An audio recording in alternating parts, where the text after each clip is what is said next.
9 ತಿಂಗಳವರೆಗೆ ಹೆಣ್ಣಿನ ದೇಹದಲ್ಲಿ ಆಗುವ ಬದಲಾವಣೆ ಏನಿದೆಯೋ ಅದು ಎಲ್ಲವುದು ಮುಂದೆ ಬರಲಿರುವ ಸಂತತಿಗೆ ಹೆಣ್ಣು ದೇಹ ಮಾಡ್ಕೊಳ್ಳುವಂತಹ ತಯಾರಿ ಅಂತಲೇ ಹೇಳ್ಬೋದು. ಮೊದಲಿಂದನೂ ಸಹ ಹೆರಿಗೆ ಅನ್ನೋದು ತುಂಬ ಸುರಳಿತವಾಗಿ ಏನು ಹೆತ್ತಿಲ್ಲ.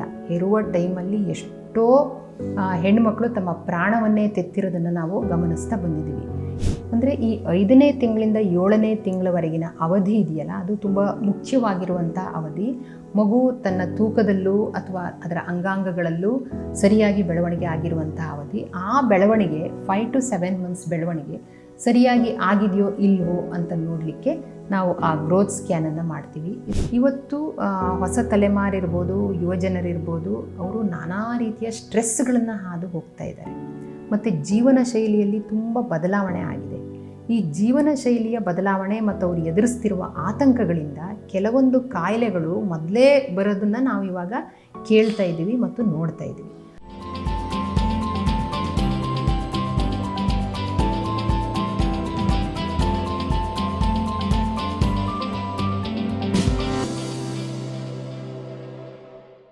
ಹಲೋ, ಹಾಯ್, ಎಲ್ಲರಿಗೂ ನಮಸ್ಕಾರ. ಈ ದಿವಸ ಮನುಷ್ಯ ಬದುಕು ಮತ್ತೊಂದು ಸಂತತಿಯನ್ನು ಉತ್ಪತ್ತಿ ಮಾಡುವಂತಹ ಒಂದು ಅತ್ಯಂತ ಮುಖ್ಯ ಪ್ರಕ್ರಿಯೆ. ಅದರ ಬಗ್ಗೆ ಮಾತಾಡೋಕ್ಕೆ ಅಂತ ನಾನು ಡಾಕ್ಟರ್ ಎಚ್.ಎಸ್. ಅನುಪಮಾ, ಉತ್ತರ ಕನ್ನಡ ಜಿಲ್ಲೆ ಹೊನ್ನಾವರ ತಾಲೂಕು ಕವಲಕ್ಕಿಯಲ್ಲಿ 33 ವರ್ಷದಿಂದ ಮೆಡಿಕಲ್ ಪ್ರಾಕ್ಟೀಸ್ ಮಾಡ್ತಾ ಇರುವಂಥವಳು ನಿಮ್ಮೆದುರು ಬಂದಿದ್ದೀನಿ. ಇದರಲ್ಲಿ ಬಸುರು ಅನ್ನುವ ಒಂದು ಸಹಜವಾದ ನೈಸರ್ಗಿಕವಾದ ಕ್ರಿಯೆ ಮತ್ತು ಅದರ ಬಗೆಗಿನ ಕೆಲವು ಮಾಹಿತಿಗಳು ಮತ್ತು ಅದರ ಸುತ್ತಮುತ್ತ ಇರುವ ಕೆಲವು ವಿಚಾರಗಳನ್ನಷ್ಟೇ ನಾನು ನಿಮ್ಮ ಹತ್ರ ಹಂಚ್ಕೊಳ್ಳಿಕ್ಕೆ ಇಷ್ಟಪಡ್ತೀನಿ. ಮನುಷ್ಯ ಗರ್ಭ ಅನ್ನುವಂಥದ್ದು ಏನಿದೆಯೋ, ನವಮಾಸ ಅನ್ನುವಂಥದ್ದು ನಮಗೆಲ್ಲರಿಗೂ ಗೊತ್ತಿದೆ. 9 ತಿಂಗಳು 7 ದಿವಸ ಅಥವಾ ಹತ್ರ 40 ವಾರಗಳ ಗರ್ಭಸ್ಥ ಅವಧಿಯ ನಂತರ ತನ್ನಂತಹದೇ ಒಂದು ಪ್ರತಿರೂಪವನ್ನು ಸೃಷ್ಟಿ ಮಾಡಿ ಹೊರಗೆ ಹೆಣ್ಣು ಸೃಷ್ಟಿ ಮಾಡಿ ಈ ಜಗತ್ತಿಗೆ ಕೊಡುಗೆಯಾಗಿ ಕೊಡುವಂತಹ ಒಂದು ತುಂಬ ಮುಖ್ಯವಾದಂತಹ ಪ್ರಕ್ರಿಯೆ ಅಂದರೆ ಬಸುರು ಅಂತ ಹೇಳ್ಬೋದು, ಅಥವಾ ಪ್ರೆಗ್ನೆನ್ಸಿ ಅಂತ ನಾವು ಕರಿತೀವಿ. ಈ ಇಡೀ 40 ವಾರದ ಪ್ರೆಗ್ನೆನ್ಸಿಯನ್ನು, 9 ತಿಂಗಳ ಪ್ರೆಗ್ನೆನ್ಸಿಯನ್ನು ಕೆಲವೊಂದು ಅನುಕೂಲಕ್ಕಾಗಿ ಅಥವಾ ಕೆಲವೊಂದು ಅಸೆಸ್ಮೆಂಟಿನ ಸಲುವಾಗಿ 3 ಭಾಗಗಳಾಗಿ ನಾವು ಡಿವೈಡ್ ಮಾಡ್ಕೊಂಡಿದ್ದೀವಿ. ಈಗಾಗಲೇ ನಾವು ಬಸುರು ನಿಲ್ಲುವವರೆಗಿನ ಮನುಷ್ಯ ದೇಹದ, ಹೆಣ್ಣಿನ ದೇಹದ ಅನಾಟಮಿ, ಗಂಡು ಹೆಣ್ಣಿನ ಮಧ್ಯದ ಮಿಲನ, ಎಕ್ಸ್ ಮತ್ತು ವೈ ಎನ್ನುವ 2 ಕ್ರೋಮೋಸೋಮ್ಗಳು, ಅಂಡಾಣು ಮತ್ತು ವೀರ್ಯಾಣು ಸಂಯೋಗ ಆಗೋದು, ಅದನ್ನೆಲ್ಲ ನೋಡಿದ್ವಿ. ಸೊ ಅಂಡಾಣು ಮತ್ತು ವೀರ್ಯಾಣು ಅವೆರಡೂ ಸಹ ಗರ್ಭಕೋಶದ ಆಚೆ ಈಚೆ ಇರುವಂತಹ ಡಿಂಬನಾಳ, ಯಾವ ಕಡೆಯಿಂದ ಅಂಡಾಣು ಬಿಡುಗಡೆ ಆಗಿರುತ್ತೋ ಆ ಡಿಂಬನಾಳದಲ್ಲಿ ಹೆಚ್ಚಾಗಿ ಅಂಡಾಣು ವೀರ್ಯಾಣು ಎರಡೂ ಸಂಲಗ್ನಗೊಂಡು ಒಂದು ಯುಗ್ಮ ಅಥವಾ ಭ್ರೂಣ ಏನಿದೆಯೋ ಅದು ತಯಾರಾಗುತ್ತೆ, ಝೈಗೋಟ್ ತಯಾರಾಗ್ತದೆ. ಆಮೇಲೆ ಅದು ಅಲ್ಲಿಂದ ಗರ್ಭಕೋಶವನ್ನು ಎಂಟ್ರಾಗುವಾಗ ಗರ್ಭಕೋಶ ಬೆಡ್ಡನ್ನು ರೆಡಿ ಮಾಡಿಕೊಂಡು ಕಾಯ್ತಾ ಇರುತ್ತೆ. ಒಂದು ಸಲ ಅಂಡಾಣು ಮತ್ತು ವೀರ್ಯಾಣು ಎರಡೂ ಸಂಯೋಗಗೊಂಡ ನಂತರ ಬಿಡುಗಡೆಯಾಗುವ ಹಾರ್ಮೋನುಗಳು ಅದರದ್ದು ಎಷ್ಟು ಉದ್ದಪಟ್ಟಿ ಉಂಟು. ಎಲ್ಲ ಹಾರ್ಮೋನ್ ಬಿಡುಗಡೆ ಮತ್ತು ದೇಹದಲ್ಲಿ ಆಗುವ ಬದಲಾವಣೆಗಳು, ಅಂದರೆ 9 ತಿಂಗಳವರೆಗೆ ಹೆಣ್ಣಿನ ದೇಹದಲ್ಲಿ ಆಗುವ ಬದಲಾವಣೆ ಏನಿದೆಯೋ ಅದು ಎಲ್ಲವುದು ಮುಂದೆ ಬರಲಿರುವ ಸಂತತಿಗೆ ಒಂದು ಸದೃಢವಾಗಿರುವ, ಸಮರ್ಥವಾಗಿರುವಂತಹ ಒಂದು ಸಂತತಿಯನ್ನು ಹೊರಗಡೆ ಬಿಡಲಿಕ್ಕೆ ಹೆಣ್ಣು ದೇಹ ಮಾಡ್ಕೊಳ್ಳುವಂತಹ ತಯಾರಿ ಅಂತಲೇ ಹೇಳ್ಬೋದು. ಇದು ಒಂದು ಬಹುದೊಡ್ಡ ಜವಾಬ್ದಾರಿ. ಆದರೆ ಎಲ್ಲ ಪ್ರಕ್ರಿಯೆಗಳು, ಮುಟ್ಟು ಅಥವಾ ಉಳಿದಿದ್ದು ನಾವು ಹೇಗೆ ಗಮನಿಸ್ತೀವೋ ಅದೇ ಥರ ಬಸುರು ಅನ್ನುವಂಥದ್ದು ಒಂದು ನೈಸರ್ಗಿಕವಾದ, ಸಹಜವಾದ ನಮ್ಮ ದೇಹದಲ್ಲಿ ಸಂಭವಿಸುವಂತಹ ಒಂದು ಸಂಗತಿ. ಆದರೆ ಸಹಜವಾಗಿ ನೈಸರ್ಗಿಕವಾಗಿ ಸಂಬಂಧಿಸೋದಾಗಿದ್ದರೆ ಅದಕ್ಕೆ ಯಾಕಿಷ್ಟು ತಲೆಬಿಸಿ ಮಾಡ್ತಾ ಇದ್ದೀವಿ, ಅಥವಾ ಅದ್ರ ಬಗ್ಗೆ ಯಾಕೆ ಇಷ್ಟೊಂದು ಆಸ್ಪತ್ರೆಗಳು, ಇಷ್ಟೊಂದು ಚೆಕಪ್ಗಳು, ಯಾಕೆ ಇದನ್ನೆಲ್ಲ ಮಾಡ್ತಾ ಇದ್ದೀವಿ ಅಂತಂದರೆ, ನಾವು ನಮ್ಮ ಮುಂಚಿನ ಎಪಿಸೋಡ್ಗಳಲ್ಲಿ ನೋಡ್ದಂಗೆ ಮನುಷ್ಯರ ಮಿದುಳು ವಿಕಾಸ ಆಗ್ತಾ ವಿಶೇಷವಾದ ಕೆಲಸ ಕಾರ್ಯಗಳನ್ನು ನಡೆಸಲಿಕ್ಕೆ ಅಂತ ವಿಶೇಷವಾಗಿರುವ ಅಂಗಾಂಗಗಳು ನಮ್ಮಲ್ಲಿ ರೂಪುಗೊಂಡ ಮೇಲೆ ಅದನ್ನೆಲ್ಲ ಮ್ಯಾನೇಜ್ ಮಾಡೋಕ್ಕೆ ಅಂತ ನಮ್ಮ ಮಿದುಳೂ ಸಹ ವಿಕಾಸಗೊಂಡು ಗಾತ್ರದಲ್ಲಿ ದೊಡ್ಡ ಆಗ್ತಾ ಆ ಮಿದುಳನ್ನು ಕಾಯಕ್ಕೆ ಅಂತ ತಲೆಬುರುಡೆನೂ ದೊಡ್ಡಾಗ್ತಾ, ತಲೆಬುರುಡೆನೂ ಗಟ್ಟಿ ಆಗ್ತಾ, ಮಾನವ ಮಿದುಳು ಮತ್ತು ಮನುಷ್ಯರ ತಲೆಬುರುಡೆ ಅದು ಎಷ್ಟು ದೊಡ್ಡ ಇದೆ ಅಂತಂದರೆ, ಒಂದು ಸಂತಾನ ಸಂಪೂರ್ಣ ಪ್ರೌಢ ಆಗಿರುವಂಥ, ಪ್ರೌಢ ಬೇಡ, ತನ್ನದನ್ನು ತಾನು ನಿಭಾಯಿಸ್ಕೊಂಡಿರುವಂತಹ ಒಂದು ಮಾಗಿದ ಸಂತಾನ ಹೊರಗೆ ಬರೋಕ್ಕೆ ಸಾಧ್ಯ ಇಲ್ಲ. ಅಷ್ಟು ದೊಡ್ಡ ಮಿದುಳು ಮತ್ತು ತಲೆ ಮಾನವ ಶಿಶುವಿಗೆ ಇದೆ. ಹಾಗಾಗಿ ಮಾನವ ಶಿಶು ಏನಾಯಿತು ಅಂತಂದರೆ ಬೇಗ ಬೇಗ ಅಂದರೆ ಅವಧಿ ಪೂರ್ವ, ಅಂದರೆ ಉಳಿದ ಎಲ್ಲ ಜೀವಿಗಳಿಗೆ ಹೋಲಿಸಿದರೆ ಈಗ ಜಿರಾಫೆ ಮರಿ ಹುಟ್ಟಿ ಒಂದು ಸ್ವಲ್ಪ ಹೊತ್ತಿಗೆ ನಡೆದು ಬಿಡುತ್ತೆ. ದನ ಕರು ಹಾಕಿ ಒಂದು ಸ್ವಲ್ಪ ಹೊತ್ತಿಗೆ ಅದು ಎದ್ದು ನಿಂತು ಹೀಗೀಗಂದು ತಾನೇ ಮಲೆ ಹುಡ್ಕೊಂಡು ಕುಡಿದು ಬಿಡುತ್ತೆ.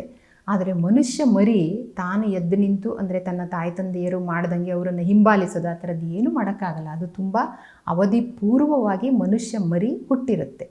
ಸೊ ಈ ಅವಧಿ ಪೂರ್ವವಾಗಿ ಮನುಷ್ಯ ಮರಿ ಹುಟ್ಟಿರೋದ್ರಿಂದ ಮತ್ತು ಅದರ ತಲೆನೂ ಸಹ ತುಂಬ ದೊಡ್ಡ ಇರೋದ್ರಿಂದ ಹೆರಿಗೆ ಅನ್ನುವಂಥದ್ದು ಸ್ವಲ್ಪ ಹೆಣ್ಣಿಗೆ ತ್ರಾಸದಾಯಕವಾಗಿಯೇ ಇದೆ. ಮೊದಲಿಂದನೂ ಸಹ ಹೆರಿಗೆ ಅನ್ನೋದು ತುಂಬ ಸುರಳಿತವಾಗಿ ಏನು ಹೆತ್ತಿಲ್ಲ. ಹೆರುವ ಟೈಮಲ್ಲಿ ಎಷ್ಟೋ ಹೆಣ್ಣುಮಕ್ಕಳು ತಮ್ಮ ಪ್ರಾಣವನ್ನೇ ತೆತ್ತಿರೋದನ್ನು ನಾವು ಗಮನಿಸ್ತಾ ಬಂದಿದ್ದೀವಿ.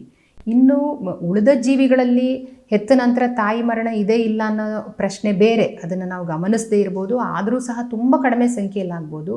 ಆದರೆ ಅಂತಹ ಕಾಂಪ್ಲಿಕೇಶನ್ಗಳು ಪರಿಸರದಿಂದ ದೂರ ಬಂದಿರುವ ಅಥವಾ ನಮ್ಮ ಎಲ್ಲ ಆಹಾರ ಇರ್ಬೋದು, ಜೀವನ ವಿಧಾನ, ಆಹಾರ, ನಿದ್ರೆ ಎಲ್ಲದನ್ನು ಬದಲು ಮಾಡ್ಕೊಂಡಿರುವಂತಹ ಮನುಷ್ಯರಲ್ಲಿ ಹೆರಿಗೆ ಅನ್ನುವಂಥದ್ದು ಒಂದು ಮತ್ತೊಂದು ಹುಟ್ಟು ಅಂತ ಹೇಳ್ಬೋದು. ಅಂದರೆ ಒಂದು ಸಲ ಸತ್ಸತ್ ಹುಟ್ಟೋದು ಅಂತ ಹೇಳ್ತಾರೆ. ಸೊ ಅಂತಹ ಒಂದು ಪ್ರಕ್ರಿಯೆಯಾಗಿ ಬದಲಾಗಿದೆ. ಈ ಕಾರಣದಿಂದನೇ ಬೊಸರಾಗಿದ್ದಾಳೆ ಅಂದರೆ ಎಷ್ಟು ಸಂಭ್ರಮನೋ ಅವರ ಹತ್ತಿರ ಇರೋರಿಗೆ ಅಷ್ಟೇ ಆತಂಕನೂ ಇರುತ್ತೆ. ಅಂದರೆ ಈ ಬಸುರಿನ ಔಟ್ಕಮ್ ಮಗು ಬರುತ್ತೆ ಎನ್ನುವ ಒಂದು ಸಂಭ್ರಮ ಒಂದು ಕಡೆ ಇದ್ದರೆ, ಇನ್ನೊಂದು ಕಡೆ ಹೆಂಗಾಗುತ್ತೋ ಏನೋ, ಡೆಲಿವರಿ ಹೆಂಗಾಗುತ್ತೋ ಏನೋ, ಈ ಒಂದು ಆತಂಕನೂ ಇರುತ್ತೆ. ಈ ಸಂಭ್ರಮ ಮತ್ತು ಆತಂಕ ಇದು ಎರಡರ ಮಿಶ್ರಣ ಆಗಿರುವಂತಹ ಈ ಬಸುರಿನ ಬಗ್ಗೆ ಕೆಲವೊಂದು ವಿಚಾರಗಳನ್ನು ನಿಮ್ಮ ಜೊತೆ ಹಂಚ್ಕೊಳ್ಳಿಕ್ಕೆ ನಾನು ಇಷ್ಟಪಡ್ತೀನಿ. ಗರ್ಭಕೋಶದ ಒಳಗೆ ಒಂದು ಭ್ರೂಣ ಇದೆ ಅಂತ ಆದ ಕೂಡಲೇ ನಾನು ಹೇಳ್ದಂಗೆ 3 ಇಂಚ್ ಉದ್ದ ಇರುತ್ತೆ ಗರ್ಭಕೋಶ. 3 ಇಂಚ್ ಉದ್ದ, 2 ಇಂಚ್ ಅಗಲ, 1 ಇಂಚ್ ದಪ್ಪ ಇದ್ದಿದ್ದು ಯಾವ ಥರ ಬೆಳೆದು ಬೆಳೆದು ಬೆಳೆದು ಬೆಳೆದು ತಿಂಗಳಿಂದ ತಿಂಗಳಿಗೆ ಬೆಳೀತಾ ಹೋಗುತ್ತೆ ಅಂತಂದರೆ, ಗರ್ಭಕೋಶದ ನಡುಭಾಗದಲ್ಲಿರುವಂತಹ ಸ್ನಾಯುವಿನ ಪದರ ಇದೆಯಲ್ಲ, ಅದು ತುಂಬ ಹೈಪರ್ಟ್ರೋಫಿಯಾಗಿ ಗರ್ಭಕೋಶ ಒಂದು ಸದೃಢವಾದ, ಮಾಂಸಲವಾದ, ರಕ್ತ ಮಾಂಸ ಭರಿತವಾದ ಮತ್ತು ಅದನ್ನೆಲ್ಲ ಗರ್ಭದಲ್ಲಿ ಇರುವ ಶಿಶುವಿಗೆ ಸಪ್ಲೈ ಮಾಡೋಕ್ಕೆ ಸಾಧ್ಯ ಇರುವಂತಹ ಒಂದು ಪ್ರಮುಖ ಸದೃಢ ಅಂಗಾಂಶವಾಗಿ ಬೆಳೀತಾ ಹೋಗುತ್ತೆ 9 ತಿಂಗಳ ತನಕ.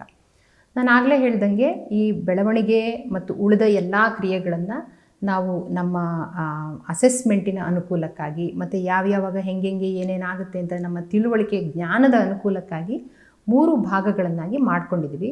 ಅದನ್ನು ಮೊದಲ ತ್ರೈಮಾಸಿಕ, ಮಧ್ಯದ ತ್ರೈಮಾಸಿಕ, ಕೊನೆಯ ತ್ರೈಮಾಸಿಕ, first trimester, second trimester, third trimester. ಆ ಟ್ರೈಮಿಸ್ಟರ್ಗಳಲ್ಲಿ ಏನಾಗುತ್ತೆ, ಏನೇನು ಕಾಂಪ್ಲಿಕೇಶನ್ನು ಅದನ್ನೆಲ್ಲ ತಲೆಬಿಸಿ ಮಾಡೋದು ಬೇಡ. ಮೊದಲು ನಮ್ಮ ದೇಹದ ದೃಷ್ಟಿಯಿಂದ ಆ ಒಂದು ತ್ರೈಮಾಸಿಕದಲ್ಲಿ ನಾವು ಏನನ್ನು ಮಾಡಬೇಕು, ಏನನ್ನು ಎಚ್ಚರಿಕೆಯನ್ನು ತಗೊಳ್ಬೇಕು, ಈ ವಿಚಾರವನ್ನು ತಿಳ್ಕೊಳ್ಳೋದು ಒಳ್ಳೆಯದು ಅಂತ ಅನಿಸುತ್ತೆ. ಮೊದಲ ತ್ರೈಮಾಸಿಕ ಶುರುವಾಗೋದು ಗರ್ಭಸ್ಥ ಅಂದರೆ ಗರ್ಭಿಣಿ ಇದ್ದಾಳೆ ಅಂತ ಮೂತ್ರ ಪರೀಕ್ಷೆಯಲ್ಲಿ ಗೊತ್ತಾದ ಕೂಡಲೇ ಹೆಚ್ಚಿನ ಗರ್ಭಿಣಿಯರು ಆಸ್ಪತ್ರೆಗೆ ಹೋಗ್ತಾರೆ, ಅಥವಾ ಅವಾಗಿಂದ ಮೊದಲ ಇದು ಶುರುವಾಗುತ್ತೆ. ಅಂದರೆ ಕೊನೆಯ ಮುಟ್ಟಾದ ದಿನದಿಂದ 3 ತಿಂಗಳು ತುಂಬುವವರೆಗೆ ಮೊದಲನೇ ತ್ರೈಮಾಸಿಕ ಅವಧಿ, ಫಸ್ಟ್ ಟ್ರೈಮಿಸ್ಟರ್ ಆಫ್ ಪ್ರೆಗ್ನೆನ್ಸಿ ಅಂತ ಏನು ಹೇಳ್ತೀವೋ ಅದು ಶುರುವಾಗುತ್ತೆ. ಸಾಧಾರಣ ಕೊನೆಯ ಮುಟ್ಟಾದ ದಿನದಿಂದ 35 ದಿವಸದ ಹೊತ್ತಿಗೆ ಮೂತ್ರ ಪರೀಕ್ಷೆಯಲ್ಲಿ ಗರ್ಭ ನಿಂತಿದೆಯೋ ಇಲ್ಲೋ ಅನ್ನೋದು ಗೊತ್ತಾಗುತ್ತೆ. ಕೆಲವರಿಗೆ ಸ್ವಲ್ಪ ಅನುಮಾನ ಬಂದರೆ ರಕ್ತ ಪರೀಕ್ಷೆ ಮಾಡಿದವಾಗ ಗೊತ್ತಾಗುತ್ತೆ. ಮತ್ತು 40 ದಿವಸದ ಹೊತ್ತಿಗೆ ಅಲ್ಟ್ರಾಸೌಂಡ್ ಸ್ಕ್ಯಾನ್ ಮಾಡಿದರೆ ಅದರಲ್ಲೂ ಸಹ ಸಣ್ಣ ಚೀಲ ಬಂದು ಆ ಚೀಲದೊಳಗೆ ಒಂದು ಭ್ರೂಣ ಬೆಳೆಯೋಕ್ಕೆ ಶುರುವಾಗಿರೋದು ನೋಡಿದವಾಗ ಗರ್ಭ ನಿಂತಿದೆ ಅನ್ನೋದು ಗೊತ್ತಾಗುತ್ತೆ. ಈ ಮೊದಲ ತ್ರೈಮಾಸಿಕದಲ್ಲಿ ಅಥವಾ ಫಸ್ಟ್ ಟ್ರೈಮಿಸ್ಟರ್ ಅಂತ ನಾವೇನು ಹೇಳ್ತೀವೋ ಇದರಲ್ಲಿ ಗರ್ಭ ನಿಂತಿದೆ ಅಂತ ಮೂತ್ರ ಪರೀಕ್ಷೆಯಲ್ಲಿ ಗೊತ್ತಾದ ಕೂಡಲೇ ಕನ್ಫರ್ಮೇಷನ್ನಿಗೆ ಅಂತ ಒಂದು ಸ್ಕ್ಯಾನ್ ಮಾಡ್ತಾರೆ. ಇಲ್ಲೇ ನಾನು ಗರ್ಭಿಣಿಯರಿಗೆ ಮಾಡುವ 5 ಸ್ಕ್ಯಾನ್ಗಳ ಬಗ್ಗೆ ಹೇಳೋದು ಅಗತ್ಯ ಅಂತ ಭಾವಿಸ್ತೀನಿ. ಮೊದಲೆಲ್ಲ ನಾನು ಹೆರುವ ಕಾಲದಲ್ಲೂ ಸಹ ಒಂದು 30 ವರ್ಷದ ಕೆಳಗೆ 5 ಸ್ಕ್ಯಾನ್ ಮಾಡ್ತಾ ಇರಲಿಲ್ಲ. ಏಕೆಂದರೆ ಇಷ್ಟೊಂದು ಸ್ಕ್ಯಾನಿಂಗ್ ಮೆಷೀನ್ಗಳಾಗಲಿ ಅಥವಾ ಇಷ್ಟೊಂದು ತಜ್ಞರಾಗಲಿ ಆವಾಗ ಲಭ್ಯರಿರಲಿಲ್ಲ. ಆವಾಗ ಇಡೀ ಪ್ರೆಗ್ನೆನ್ಸಿ ಮುಗಿತಾ ಬಂದವಾಗ ಕೊನೆಯ ಹೊತ್ತಿಗೆ ಒಂದು ಸ್ಕ್ಯಾನ್ ಮಾಡಿ ಮಗುವಿನ ತಲೆ ಕೆಳಗಿದೆಯೋ, ಕಾಲು ಕೆಳಗಿದೆಯೋ, ಲೈಕರ್ ಅಥವಾ ನೀರಿನ ಅಂಶ ಸರಿ ಇದೆಯೋ ಇಲ್ವೋ, ಈ ಥರ ಕೆಲವು ಹೆರಿಗೆಗೆ ಬೇಕಾಗಿರುವಂಥ ಅಂಶಗಳನ್ನು ನೋಡೋಕ್ಕೆ ಕೊನೆಗೆ ಒಂದು ಸ್ಕ್ಯಾನ್ ಮಾಡ್ತಾ ಇದ್ದರು. ಹಳ್ಳಿಯಲ್ಲಿ ಊರಲ್ಲಿ ಅದು ಲಭ್ಯತೆ ಇರಲಿಲ್ಲ. ಆದರೆ ಈಗ ಲಭ್ಯತೆ ಇರೋದ್ರಿಂದ ಮತ್ತು ನಮಗೆ ಹೊಸ ಹೊಸ ಕಾಂಪ್ಲಿಕೇಶನ್ಗಳು ಎದುರಾಗ್ತಾ ಇರೋದ್ರಿಂದ ಮತ್ತು ಎಲ್ಲರಿಗೂ ಸುರಕ್ಷಿತ ಹೆರಿಗೆ ಆಗಬೇಕು ಅನ್ನುವ ಒಂದು ಅಪೇಕ್ಷೆ ಇರೋದ್ರಿಂದ 5 ಸ್ಕ್ಯಾನ್ಗಳನ್ನು ಮಾಡಬೇಕು ಅಂತ ಹೇಳ್ತಾರೆ. ಮೊದಲನೆಯ ಸ್ಕ್ಯಾನು ಗರ್ಭ ನಿಂತಿದೆ ಅಂತ ಗೊತ್ತಾದ ಕೂಡಲೇ ಮಾಡುವ ಫಸ್ಟ್ ಟ್ರೈಮಿಸ್ಟರ್ ಸ್ಕ್ಯಾನ್, ಅದನ್ನು ನಾವು ಕನ್ಫರ್ಮೇಷನ್ ಸ್ಕ್ಯಾನ್ ಅಂತ ಕರಿತೀವಿ. ಈ ಮೊದಲನೇ ತ್ರೈಮಾಸಿಕದ ಅವಧಿ ಮುಗಿತಾ ಬಂದವಾಗ 12 ಅಥವಾ 13ನೇ ವಾರದಲ್ಲಿ ಮತ್ತೊಂದು NT ಸ್ಕ್ಯಾನ್ ಅಂತ ಮಾಡ್ತಾರೆ. ಅಂದರೆ ನ್ಯೂಕಲ್ ಟ್ರಾನ್ಸ್ಲೂಸೆನ್ಸಿ ಸ್ಕ್ಯಾನ್ ಅಂತ. ಅದು ಮಗುವಿನ ಬೆನ್ನು ಹುರಿ ಅದೆಲ್ಲ ಸರಿಯಾಗಿ ಮುಂದೆ ಡೆವಲಪ್ ಆಗುತ್ತಾ ಹೇಗೆ, ಮತ್ತು ಬೇರೆ ಇನ್ನೇನಾದರೂ ಸಮಸ್ಯೆ ಇರ್ಬೋದಾ ಹೇಗೆ ಅನ್ನೋದನ್ನು ಮೊದಲೇ ನೋಡಲಿಕ್ಕೆ NT ಸ್ಕ್ಯಾನ್ ಅಂತ, ಅದು 12ರಿಂದ 13ನೇ ವಾರದಲ್ಲಿ ಮಾಡ್ತಾರೆ. ಅದಾದ ನಂತರ ಅನಾಮಲಿ ಸ್ಕ್ಯಾನ್ ಅನ್ನೋದು 18ರಿಂದ 22ನೇ ವಾರದಲ್ಲಿ ಮಾಡುವಂಥದ್ದು. ಅಂದರೆ 5 ತಿಂಗಳನ್ನ ಮುಗಿಯುವ ಸುತ್ತಮುತ್ತ ಅನಾಮಲಿ ಸ್ಕ್ಯಾನ್ ಅಂದರೆ ಮಗುವಿನ ಕಾಲು, ಕೈ ಮತ್ತು ತಲೆಯ ಶೇಪು, ತಲೆಯ ಅಳತೆ, ಮತ್ತು ಫೀಮರ್ ಅಂದರೆ ತೊಡೆಯ ಮೂಳೆ ಇದೆಯಲ್ಲ ಅದರ ಉದ್ದ, ಮತ್ತು ಮಗುವಿನ ತೂಕ, ಮಗುವಿನ ಸುತ್ತಮುತ್ತ ಇರುವ ನೀರಿನ ಅಂಶ, ಮತ್ತು ಮಗುವಿನ ಬೆನ್ನು ಹುರಿಯ ಭಾಗ ಅದರ ಬೆಳವಣಿಗೆ ಎಷ್ಟಾಗಿದೆ, ಮೆದುಳಿನ ಬೆಳವಣಿಗೆ ಎಷ್ಟಾಗಿದೆ, ಹೃದಯದಲ್ಲಿರುವ 4 ಚೇಂಬರ್ಸು, ಮಗುವಿನ ಕಿಡ್ನಿ, ಒಟ್ಟಾರೆ ಮಗುವಿನ ಏನಾದರೂ ದೇಹದಲ್ಲಿ ಊನ ಅಂತ ಹೇಳಬಾರ್ದು ಅದನ್ನು, ಆದ್ರೂ ಸಹ ಏನಾದರೂ ಹೆಚ್ಚು ಕಡಿಮೆ ಇದೆಯಾ ಅಂತ ನೋಡಲಿಕ್ಕೆ, ಅನಾಮಲಿ ಇದೇನಾದರೂ ಇದೆಯಾ ಅಂತ ನೋಡಲಿಕ್ಕೆ, ಬೆಳವಣಿಗೆ ಸರಿಯಾಗಿ ಅಲ್ಲಿವರೆಗೆ ಆಗಿದೆಯಾ ಅಂತ ನೋಡಲಿಕ್ಕೆ 5ನೇ ತಿಂಗಳ ಸುತ್ತಮುತ್ತ 18ರಿಂದ 22ನೇ ವಾರದಲ್ಲಿ ಒಂದು ಅನಾಮಲಿ ಸ್ಕ್ಯಾನ್ ಅಂತ ಮಾಡ್ತಾರೆ. ಆಮೇಲೆ 7 ತಿಂಗಳು ಕಳೀತಾ ಬಂತು ಅಂತ ಹೇಳುವಾಗ 28 ವಾರದ ಹೊತ್ತಿಗೆ ಅಥವಾ 28 ವಾರ ಆದಮೇಲೆ ಗ್ರೋತ್ ಸ್ಕ್ಯಾನ್ ಅಂತ ಒಂದು ಮಾಡ್ತಾರೆ. ಅಂದರೆ ಈ 5ನೇ ತಿಂಗಳಿಂದ 7ನೇ ತಿಂಗಳವರೆಗಿನ ಅವಧಿ ಇದೆಯಲ್ಲ, ಅದು ತುಂಬ ಮುಖ್ಯವಾಗಿರುವಂಥ ಅವಧಿ. ಮಗು ತನ್ನ ತೂಕದಲ್ಲೂ ಅಥವಾ ಅದರ ಅಂಗಾಂಗಗಳಲ್ಲೂ ಸರಿಯಾಗಿ ಬೆಳವಣಿಗೆ ಆಗಿರುವಂಥ ಅವಧಿ. ಆ ಬೆಳವಣಿಗೆ 5 to 7 months ಬೆಳವಣಿಗೆ ಸರಿಯಾಗಿ ಆಗಿದೆಯೋ ಇಲ್ವೋ ಅಂತ ನೋಡಲಿಕ್ಕೆ ನಾವು ಆ ಗ್ರೋತ್ ಸ್ಕ್ಯಾನನ್ನು ಮಾಡ್ತೀವಿ. ಇದು ತುಂಬ ಮುಖ್ಯವಾಗಿ ಈ ಸ್ಕ್ಯಾನಲ್ಲಿ ನಮಗೆ ಗೊತ್ತಾಗುವಂಥದ್ದು ಮಗುವಿನ ತೂಕ ಕಡಿಮೆ ಇದೆಯಾ ಅಂತ. ಏಕೆಂದರೆ ಮಗುವಿನ ತೂಕ ಅಕಸ್ಮಾತ್ ಕಡಿಮೆ ಇದೆ ಅಂತ ಬಂದರೆ 7 ತಿಂಗಳ ಹೊತ್ತಿಗೆ ಯಾಕೆ ಕಡಿಮೆ ಇದೆ, ಅದರೊಳಗೆ ಪ್ಲಾಸೆಂಟದಲ್ಲಿ ಮಗುವಿಗೆ ಹೋಗ್ತಾ ಇರುವ ರಕ್ತ ಸಂಚಾರ ಏನಾದರೂ ಹೆಚ್ಚು ಕಡಿಮೆ ಇದೆಯಾ, ರಕ್ತ ಕಡಿಮೆ ಆಗಿ ಅದರಿಂದ ತೂಕ ಕಡಿಮೆ ಆಗಿದೆಯಾ, ಅಥವಾ ಸತ್ವ ಕಡಿಮೆ ಆಗಿ ತೂಕ ಕಡಿಮೆ ಆಗಿದೆಯಾ, ಅದನ್ನು ಹೆಚ್ಚು ಮಾಡಲಿಕ್ಕಾಗುತ್ತಾ. ಸೊ ಇಂಟ್ರಾಯೂಟ್ರೈನ್ ಗ್ರೋತ್ ರಿಟಾರ್ಡೇಷನ್ ಅಂತ ನಾವೇನು ಹೇಳ್ತೀವೋ ಅದನ್ನು ಪತ್ತೆ ಹಚ್ಚಲಿಕ್ಕೆ ಮುಖ್ಯವಾಗಿ, ಮತ್ತು ಇಡೀ ಗ್ರೋತ್ ಸರಿ ಇದೆಯೇ ಇಲ್ಲ ಅನ್ನೋದನ್ನು ಪತ್ತೆ ಹಚ್ಚೋಕ್ಕೆ, ಗರ್ಭದಲ್ಲಿರುವ ನೀರಿನ ಅಂಶ ಸರಿ ಇದೆಯೋ ಇಲ್ವೋ ಅಂತ ಪತ್ತೆ ಹಚ್ಚೋಕ್ಕೆ ಈ ಗ್ರೋತ್ ಸ್ಕ್ಯಾನನ್ನು ಮಾಡ್ತೀವಿ ಅಂತ ಹೇಳ್ಬೋದು. ಇದೆಲ್ಲ ಮುಗಿದ ಮೇಲೆ ಇನ್ನೇನು ಟರ್ಮ್ ಹೊತ್ತಿಗೆ, ಅಂದರೆ 36 ವಾರದ ನಂತರ 37, 38ನೇ ವಾರದ ಆಚೀಚೆ 40 ವಾರಕ್ಕೆ ಪೂರ್ತಿ ಟರ್ಮ್ ಅಂತ ಹೇಳ್ತೀವಿ. ಸೊ ಅದರ ಸುತ್ತಮುತ್ತ ಏನು ಕಾಂಪ್ಲಿಕೇಶನ್ ಇಲ್ಲ ಅಂದರೆ ಇನ್ನೇನು ಹೆರಿಗೆ ನಿರೀಕ್ಷಿತ ದಿನಾಂಕ ಯಾವುದಿದೆಯೋ ಅದಕ್ಕಿಂತ 1 ವಾರ ಮುಂಚೆ ಟರ್ಮ್ ಸ್ಕ್ಯಾನ್ ಅಂತ ಮಾಡ್ತಾರೆ. ಈ ಟರ್ಮ್ ಸ್ಕ್ಯಾನ್ ಅನ್ನೋದು ಯಾಕೆ ಮುಖ್ಯ ಅಂತಂದರೆ, ಮಗುವಿನ ತಲೆನೇ ಕೆಳಗಿದೆಯೋ, ಕೈ ಕೆಳಗಿದೆಯೋ, ಕಾಲು ಕೆಳಗಿದೆಯೋ, ಬೆನ್ನು ಕೆಳಗಿದೆಯೋ, ಅದು ದೇಹದಲ್ಲಿ ಅಂದರೆ ಗರ್ಭ ಅನ್ನೋದು ಒಂದು ನೀರಿನ ಚೀಲ. ಅದು ಆ ನೀರಿನ ಚೀಲದಲ್ಲಿ ಮಗು ಈಜಾಡ್ತಾ ಇರುತ್ತೆ. ಆ ನೀರಿನ ಚೀಲದಲ್ಲಿರುವ ನೀರು ಸರಿ ಇದೆಯೋ ಇಲ್ವೋ, ಮತ್ತು ಮಾಸ್ ಅಂತ ಹೇಳ್ತಾರಲ್ಲ, ಅಂದರೆ ಮಗುವಿಗೆ ರಕ್ತ ಸಂಚಾರವನ್ನು ತಾಯಿಯಿಂದ ಪೂರೈಸುವಂತಹ ಒಂದು ಪಂಪ್ ಮಾಡುವಂತಹ ಒಂದು ಭಾಗ, ಆ ಮಾಸು ಅಥವಾ ಪ್ಲಾಸೆಂಟ, ಆ ಪ್ಲಾಸೆಂಟ ಏನು ಕೆಳಗಡೆನೇ ಇದೆಯೋ ಮೇಲ್ಗಡೆನೇ ಇದೆಯೋ, ಮತ್ತು ಮಗುವಿನ ಸುತ್ತ ಹೊಕ್ಕಳು ಬಳ್ಳಿ ಸುತ್ತ ಹಾಕೊಂಡಿದೆಯಾ ಅಥವಾ ಹೊಕ್ಕಳು ಬಳ್ಳಿ ಫ್ರೀ ಆಗಿದೆಯಾ, ಮಗುವಿನ ತೂಕ ಎಷ್ಟಿದೆ, ಮತ್ತು ಮಗುವಿನ ತಲೆ ಅದೇನು ಮುಖ ಮೇಲಾಗಿ ಇದೆಯಾ ಅಥವಾ ಪೂರ್ತಿ ಕುತ್ತಿಗೆನ ಕೆಳಗಡೆ ಬಗ್ಸಿ ತಲೆಯಿಂದ ಅದರ ಪ್ರೆಸೆಂಟೇಷನ್ ಇದೆಯಾ, ಈ ರೀತಿ ನಾನಾ ರೀತಿಯ ವಿಚಾರಗಳನ್ನು ನೋಡೋದಿರುತ್ತೆ. ಇದನ್ನು ಟರ್ಮ್ ಸ್ಕ್ಯಾನಲ್ಲಿ ನೋಡಿ ಹೆರಿಗೆ ಯಾವ ರೀತಿ ಆಗ್ಬೋದು, ಯಾವಾಗ ಆಗ್ಬೋದು ಅನ್ನೋದ್ರ ಬಗ್ಗೆ ಒಂದು ಅಸೆಸ್ಮೆಂಟ್ ಮಾಡ್ಕೊಳ್ತಾರೆ. ಇದು ಎಲ್ಲದನ್ನು ಮಾಡಲೇಬೇಕನ್ನುವ ಪ್ರಶ್ನೆ ಕೆಲವು ಸಲ ಬರುತ್ತೆ. ಎಲ್ಲದನ್ನು ಮಾಡ್ದೇನೂ ಏನೂ ಮಾಡ್ದೇನೂ ತನಗೆ ತಾನೇ ಸಹಜವಾಗಿ ಹೆರಿಗೆ ಆಗ್ಬೋದು. ಆದರೆ ಒಂದು ಅಪಾಯ ಇರುವ ನಮಗೆ ಮುನ್ಸೂಚನೆಗಳು ಈ ಸ್ಕ್ಯಾನ್ಗಳಲ್ಲಿ ಸಿಗುತ್ತೆ, ಮತ್ತು ಅದನ್ನು ಮುಂಚೆನೇ ನಿವಾರಣೆ ಮಾಡ್ಕೊಳ್ಳೋಕ್ಕಾಗುತ್ತೆ. ಎಷ್ಟೊಂದು ದೇಹದ ಒಳಗಿರುವಾಗಲೇ ಮಗುವಿಗೆ ಇಂಥ ತೊಂದರೆ ಇದೆ ಅಂತ ಪತ್ತೆ ಹಚ್ಚಿ, ಕೆಲವು ಸಲ ಅದು ಹುಟ್ಟಿದ ಮೇಲೂ ಬದುಕೋಕ್ಕೆ ಸಾಧ್ಯವೇ ಇಲ್ಲದ ಅನಾಮಲಿಗಳಿದ್ದವಾಗ 4ನೇ ತಿಂಗಳಿಗೆ 5ನೇ ತಿಂಗಳಿಗೆ ಮಗುವನ್ನು ಅಂದರೆ ಅಬಾರ್ಷನ್ ಮಾಡುವ, ಗರ್ಭಪಾತ ಮಾಡುವಂಥ ವ್ಯವಸ್ಥೆ ಸಹ ಲಭ್ಯ ಇದೆ. ಯಾಕೆಂದರೆ ಹುಟ್ಟಿದ ಮೇಲೆ ತೀರ ಬುದ್ಧಿಮಾಂದ್ಯ ಆಗಿರುವ ಅಥವಾ ತೀರ ಕಾಲು ಕೈ ಮೆದುಳಿಲ್ಲದೆ ಹುಟ್ಟಿರುವಂಥ, ನೀವು ಅದನ್ನೆಲ್ಲ ಚಿತ್ರಗಳಲ್ಲಿ ನೋಡಿರ್ತೀರ. ಅಂಥದನ್ನು ಹುಟ್ಟಿದರೆ ಆ ಹುಟ್ಟಿದ ಮಗುವಿಗೂ ಘನತೆಯಿಂದ ಬದುಕೋಕ್ಕಾಗಲ್ಲ, ಅದಕ್ಕೆ ಜನ್ಮ ಕೊಟ್ಟಿರುವ ತಾಯಿ ತಂದೆಯರಿಗೂ ತುಂಬ ಕಷ್ಟ. ಸೊ ಈ ಥರದ ಹಲವು ವಿಚಾರಗಳನ್ನು ನೋಡೋಕ್ಕೆ ಅಂತ 5 ಸ್ಕ್ಯಾನ್ಗಳನ್ನು ಇವಾಗ ಮಾಡ್ತಾರೆ ಮತ್ತು 2 ಇಂಜೆಕ್ಷನ್ಗಳನ್ನು ತಾಯಿಗೆ ಕೊಡ್ತಾರೆ. ಅದು DT ಅಂತ. ಮೊದಲೆಲ್ಲ ಟೆಟನಸ್ ಟಾಕ್ಸೈಡ್ ಮಾತ್ರ ಕೊಡ್ತಾಯಿದ್ರು, ಇವಾಗ ಡಿಫ್ತೀರಿಯಾ ಮತ್ತು ಟೆಟನಸ್ ಅನ್ನುವ 1 ತಿಂಗಳ ಅವಧಿಯಲ್ಲಿ 2 ಇಂಜೆಕ್ಷನ್ಗಳನ್ನು ತಾಯಿಗೆ ಕೊಡ್ತಾರೆ. ಅದು ಕೇವಲ ತಾಯಿಗಷ್ಟೇ ಅಲ್ಲ, ಹುಟ್ಟಲ್ಲಿರುವ ಮಗುವಿಗೂ ಸಹ ಮುಂದೆ ಬೇರೆ ಕಾಯಿಲೆ ಬರ್ದಂಗೆ ಟೆಟನಸ್ ಮತ್ತು ಡಿಫ್ತೀರಿಯಾ ಅನ್ನುವ ಮಾರಣಾಂತಿಕ ಕಾಯಿಲೆಗಳು ಅದು ಬರದೇ ಇರೋ ಹಾಗೆ ತಡೆಯುವ ಒಂದು ವ್ಯಾಕ್ಸಿನ್ ಅದು, ಅದನ್ನು ತಾಯಿಗೆ 2 ಡೋಸ್ ಆಗಿ ಕೊಡ್ತಾರೆ. ಮತ್ತು ಇದಷ್ಟೇ ಅಲ್ಲದೆ ಕೆಲವೊಂದು ರಕ್ತ ಪರೀಕ್ಷೆಗಳನ್ನು ಮಾಡ್ತಾರೆ. ಹೋದ ಕೂಡಲೇ ಒಂದು ಸಲ ರಕ್ತ ಟೆಸ್ಟ್ ಮಾಡ್ತಾರೆ, ಅಂದರೆ ಫಸ್ಟ್ ಟ್ರೈಮಿಸ್ಟರ್ ಆಫ್ ಪ್ರೆಗ್ನೆನ್ಸಿಯಲ್ಲಿ, ಮತ್ತು ಕೊನೆಗೆ 3rd ಟ್ರೈಮಿಸ್ಟರ್ ಅಂತ ಏನು ಹೇಳ್ತೀವೋ ಆವಾಗ ಕೆಲವೊಂದು ಸ್ಕ್ರೀನಿಂಗ್ ಟೆಸ್ಟ್ಗಳಂತ ಹೇಳ್ತಾರೆ. ಇದು ಏನು ಸ್ಕ್ರೀನಿಂಗ್ ಟೆಸ್ಟ್ ಅಂತಂದರೆ, ಇವಾಗ ನಾವು ನಿನ್ನೆ ಮಾತಾಡುವಾಗ ಹೇಳ್ದಂಗೆ ಅಥವಾ ಮುಂಚೆ ನೀವು ಎಲ್ಲ ಅದ್ರ ಬಗ್ಗೆ ತಿಳ್ಕೊಂಡಿರೋ ಹಾಗೆ, ಇವತ್ತು ಹೊಸ ತಲೆಮಾರಿರ್ಬೋದು, ಯುವಜನರಿರ್ಬೋದು, ಅವರು ನಾನಾ ರೀತಿಯ ಸ್ಟ್ರೆಸ್ಗಳನ್ನು ಹಾದು ಹೋಗ್ತಾ ಇದ್ದಾರೆ ಮತ್ತು ಜೀವನ ಶೈಲಿಯಲ್ಲಿ ತುಂಬ ಬದಲಾವಣೆ ಆಗಿದೆ. ಈ ಜೀವನ ಶೈಲಿಯ ಬದಲಾವಣೆ ಮತ್ತು ಅವರು ಎದುರಿಸ್ತಿರುವ ಆತಂಕಗಳಿಂದ ಕೆಲವೊಂದು ಕಾಯಿಲೆಗಳು ಮೊದಲೇ ಬರೋದನ್ನು ನಾವು ಇವಾಗ ಕೇಳ್ತಾ ಇದ್ದೀವಿ ಮತ್ತು ನೋಡ್ತಾ ಇದ್ದೀವಿ. ಹಾಗೆ ಗರ್ಭಿಣಿಯರಲ್ಲೂ ಸಹ ಅಂಥ ಕೆಲವು ಕಾಯಿಲೆಗಳು ಮುಂಚೆನೇ ಬಂದರೆ ಅದನ್ನು ಪತ್ತೆ ಹಚ್ಚೋಕ್ಕೆ ಅಂತ ಸ್ಕ್ರೀನಿಂಗ್ ಟೆಸ್ಟಾಗಿ ಕೆಲವೊಂದು ರಕ್ತ ಟೆಸ್ಟನ್ನು ಮಾಡ್ತಾರೆ.